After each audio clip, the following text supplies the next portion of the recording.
اللہ تعالیٰ نے فرمایا سورہ رعد میں ان اللہ لا یغیر ما بقوم حتی یغیروا ما بانفسہم، کسی قوم کی حالت اللہ نہیں بدلتا جب تک کہ وہ اپنے اندر اپنے نفس کی حالت کو نہیں بدلیں گے۔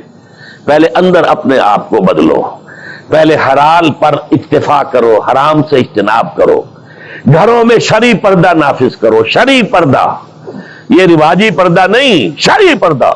پوچھئے علماء سے کس کس سے پردہ ہے، کس کس کے سامنے عورت آ سکتی ہے بغیر حجاب کے، کون ہے محرم، پوچھئے۔ اور چیزیں بھی پوچھتے یہ بھی پوچھئے نا ان سے، پھر اس پر عمل کیجئے۔ اگر آپ اپنے گھر کے اندر پردہ نافذ نہیں کرتے اور شکوہ کرتے جی بڑی عریانی دنیا میں پھیل رہی ہے، تو آپ کو شکوہ کرنے کا حق نہیں۔ عریانی ہے، بے حجابی ہے، بے پردگی ہے، فحاشی ہے، پھیل رہی ہے، کیوں؟ ہم نے خود اپنے گھروں سے پردہ نکال دیا۔ جس کے بعد دو پیسے آ گئے سب سے پہلا کام یہ کیا کہ برقع اتار دیا۔ معلوم ہوا کہ یہ تو غربت کی علامت تھی، یہ تو گویا کہ دقیانوسیت کی علامت تھی۔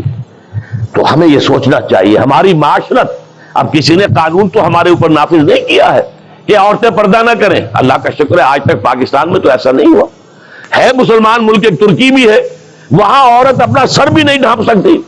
آپ کو اپنے اخبار میں آپ نے پڑھا ہوگا، ایک ممبر آف پارلیمنٹ ان کی آ گئی تھی کہ جس نے صرف سر ڈھانپا ہوا تھا، سکارف رکھا ہوا تھا سر پر، اس جرم کی پاداش میں اس کی وہ اسمبلی کی ممبرشپ بھی گئی اور ترکی کی سٹیزن شپ بھی گئی۔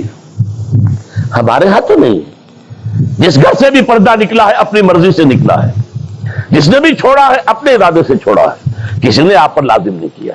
تو پہلا کام دیکھیے اصلاح معاشرہ کا، پہلے اپنے آپ کو بدلو، اپنے آپ کو ٹھیک کرو، اپنے کردار کو، اور دونوں اعتبارات سے اپنی معاش اور معاشرت، معاش آپ کی جو بھی کمائی ہے جس پر آپ کا گزارا ہے اس میں کوئی حرام کی آمیزش نہ ہو، معاشرت جو رہن سہن ہے۔ باقی ظاہر بات ہے چور کا ہاتھ تو آپ نہیں کاٹ سکتے، وہ تو جب تک قانون نہ بنے اور وہ نظام نہ بدلے۔ زانی کو آپ سنسار نہیں کر سکتے جب تک کہ شریعت کا قانون جو ہے اس کی بالادستی نہ ہو جائے، وہ آپ نہیں کر سکتے۔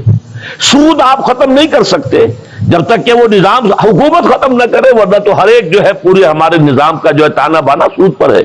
لیکن خود تو اپنے آپ کو بچا سکتے ہو، ڈائریکٹ انوالومنٹ تو نہ ہو سود میں، خود تو سود پر قرض نہ لو، خود تو اپنی بچت وہاں رکھ کر اس پر سود نہ کھاؤ، اور فکس ڈپازٹ رکھ کر جو ہے سود نہ کھاؤ۔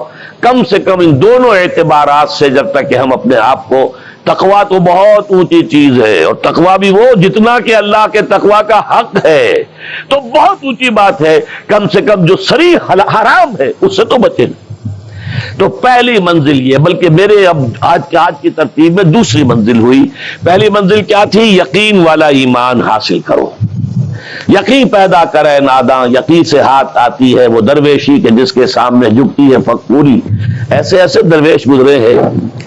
اب یہ خواجہ نظام الدین اولیاء رحمۃ اللہ علیہ دلی میں ایک تخت ہوتا تھا بادشاہ کا، ایک تخت ہوتا تھا ان کا روحانی تاجدار۔ وہ کون تھے؟ نظام الدین اولیاء رحمۃ اللہ علیہ۔ 6 بادشاہ ان کے زمانے میں بیٹھے تخت دہلی پر، کسی کے پاس حاضری نہیں دی، درویش نہیں جایا کرتے عمرا کے گھروں میں۔ ایک بادشاہ نے کہا کہ میں آنا چاہتا ہوں، روک دیا، نہیں میرے پاس مت آؤ۔ اس نے کہلوایا میں آ جاؤں گا، آپ کا دربار عام ہے، کھلا ہے، سب آتے، میں بھی آ جاؤں گا، آپ مجھے کیسے روک سکتے ہیں؟ جواباً کہلوایا کہ اگر بادشاہ ایک دروازے سے داخل ہوا تو درویش دوسرے دروازے سے نکل جائے گا۔ جھک رہا ہے کہ نہیں بادشاہ؟ جب آیا تھا بابر یہاں پر حکومت وہ جنگ کرنے کے لیے، پانی پت کی پہلی جنگ ہونے والی تھی سن 1526 میں، پتہ نہیں یہ تاریخ بھی اب لوگوں کو معلوم ہے کہ نہیں، تو وہاں کون تھا؟ ابراہیم لودھی بادشاہ تھا دہلی کا۔ وہ آیا ہے شیخ عبد القدوس گنگوہی رحمت اللہ علیہ کے پاس کہ حضور حضرت میرے لیے دعا کیجئے، بڑا وقت سخت آ گیا ہے، بابر فوج لے کر آ گیا ہے۔ ان کا دعا نہیں کی، فرمایا ہٹ جاؤ یہاں سے، ہماری دھوپ چھوڑ دو، دعا نہیں کی۔ وہ آیا ہے ہاتھ جوڑ رہا ہے، دعا کی، دعا نہیں کی، اس لیے کہ ظالم حکمران تھا اور بابر نے شکست دی۔ تو یہ فقیروں کے پاس چل کے بادشاہ کیوں جا رہے ہیں؟ اس لیے کہ وہ یقین ہے دل کے اندر، یقین پیدا کرے ناداں، یقین سے ہاتھ آتی ہے وہ درویشی کے جس کے سامنے جھکتی ہے فغفوری۔ بادشاہ جھکتے ہیں جن کے سامنے، وہ کس سے حاصل ہوتی ہے؟ وہ در حقیقت یقین قلبی والی دولت۔ دوسرا کام، اپنے عمل کے اندر، اپنے کردار میں تقوی اختیار کرو، جس کا کم سے کم درجہ یہ ہے کہ حرام سے تو اپنے آپ کو بچا لو اور فرائض کی پابندی کرو۔ نماز فرض ہے، روزہ فرض ہے، اگر آپ کے پاس مال اتنا ہے کہ زکوٰۃ آپ پر عائد ہوتی ہے، زکوٰۃ دینا فرض ہے، اگر استطاعت ہے تو حج کرنا فرض ہے، جو بھی ہے فرائض وہ ادا کرو، فرائض و واجبات ادا کرو، حرام سے اپنے آپ کو روک لو۔ یہ دو کام نہیں کرتے تو اگلی آیت کی طرف بڑھنے کا فائدہ ہی نہیں، پھر یہیں پر بات ختم ہو جائے گی، فل سٹاپ ہو جائے گا۔ لیکن اگر یہ مرحلہ طے کر لیا، خوش نصیب، اس نے اپنی معاش اور اپنی معاشرت کو درست کر دیا شریعت کے مطابق۔ اب اگلا قدم کیا ہوگا؟ وَاعْتَصِمُوا بِحَبْلِ اللَّهِ جَمِيعًا وَلَا تَفَرَّقُوا۔ اب چونکہ تمہیں فرد سے آگے بڑھ کر ایک امت بننا ہے، دنیا میں انقلاب برپا کرنے کے لیے، اللہ کے دین کا بول بالا کرنے کے لیے، اللہ کے دین کو غالب کرنے کے لیے تمہیں تو فوج بننا ہے، خدائی فوجدار بننا ہے، لہذا تمہیں جڑنا ہوگا نا۔ تمہیں جوڑنے والی شے کون سی ہوگی؟ میں نے کہا تھا نا، فصیل کی مضبوطی کا دار و مدار دو چیزوں پر ہے، اینٹیں پکی ہو، افراد جو ہیں ان میں تقوی آ گیا، فرما برداری آ گئی، اینٹ پکی ہو گئی دینی اعتبار سے۔ اب ان کو جوڑنے والی شے کیا ہے؟ فرمایا اور سب مل جل کر اللہ کی رسی کو مضبوطی سے تھام لو اور تفرقوں میں مبتلا نہ ہو۔ وَاعْتَصِمُوا بِحَبْلِ اللَّهِ، حبل اللہ، اللہ کی رسی، مل جل کر جمیعاً، وَاعْتَصِمُوا بِحَبْلِ اللَّهِ جَمِيعًا وَلَا تَفَرَّقُوا، تفرقے میں مبتلا نہ ہو۔ تفرقہ ہوگا تمہاری قوت ختم ہو جائے گی۔ Divided you fall, United you stand.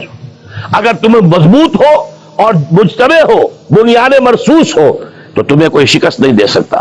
اگر تمہارے دل پھٹے ہوئے ہو، تمہارے اندر رکھنے ہو، تو تمہارے اندر سے غدار نکل آئیں گے۔ جیسے کہ آپ کو معلوم ہے کہ انگریز جو آیا ہے ہندوستان میں، بنگال میں غداری ہوئی، میر جعفر نے غداری کی، اس لیے بنگال میں پلاسی کی جنگ میں فتح ہوئی لارڈ کلائیو کو۔ دکن میں ہمارا آخری تیر، جسے کہا اقبال نے، ترکشے مارا خدنگے آخری، ٹیپو سلطان آخری چٹان تھی ہندوستان کے اندر، اور وہ بھی ایک غدار کی وجہ سے۔ جعفر از بنگال و صادق از دکن، ننگے آدم ننگے دین ننگے وطن، تھے کون؟ مسلمان تھے۔ لیکن یہ کہ اگر آپس میں تفرقہ ہے، آپ کے تفرقے کو دشمن استعمال کرے گا، آپ کو آپس میں ٹکرائے گا، ایک کے مقابلے میں دوسرے کی مدد کرے گا، کبھی دوسرے کے مقابلے میں آپ کی مدد کرے گا، تاکہ آپس میں ٹکرا کر ختم ہو جاؤ۔ لہذا اتحاد، اب کیونکہ یہاں پہ اتحاد لکھا ہوا ہے،